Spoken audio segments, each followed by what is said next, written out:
ఏలూరులో 12 పంపుల సెంటర్లోని శ్రీ కనకదుర్గమ్మ ఆలయంలో కార్తీక పౌర్ణమి సందర్భంగా మహా అన్నదాన కార్యక్రమాన్ని ఘనంగా నిర్వహించారు. జనసేన నాయకులు బోరాడ పూర్ణ గారి ఆర్థిక సౌజన్యంతో ఏర్పాటైన ఈ కార్యక్రమానికి ముఖ్య అతిథిగా హాజరైన రెడ్డి అప్పలనాయుడు అమ్మవారిని దర్శించి ప్రత్యేక పూజలు చేసి అన్నదానాన్ని ప్రారంభించారు. ఆయన కనకదుర్గమ్మ ఆశీస్సులు రాష్ట్ర ప్రజలపై కూటమి ప్రభుత్వంపై ఉండాలని ఆకాంక్షించారు.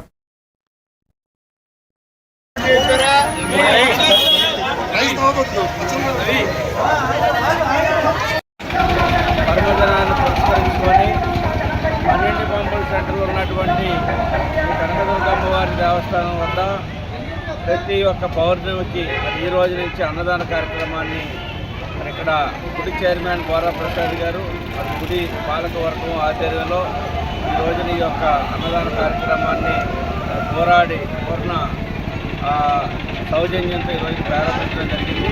మరి ఒక కార్యక్రమం ప్రతి నెల కూడా కొనసాగుతుంది. ప్రతి నెల పౌర్ణమి రోజున ఈ యొక్క అన్నదాన కార్యక్రమాన్ని కొనసాగిస్తారు.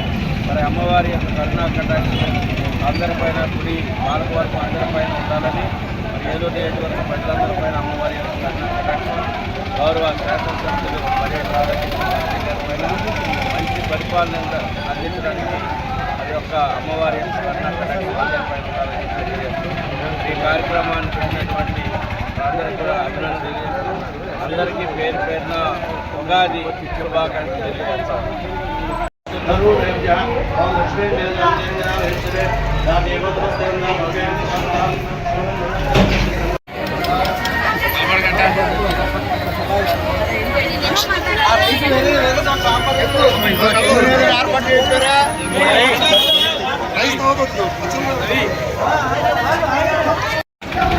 పర్వదినాన్ని పురస్కరించుకొని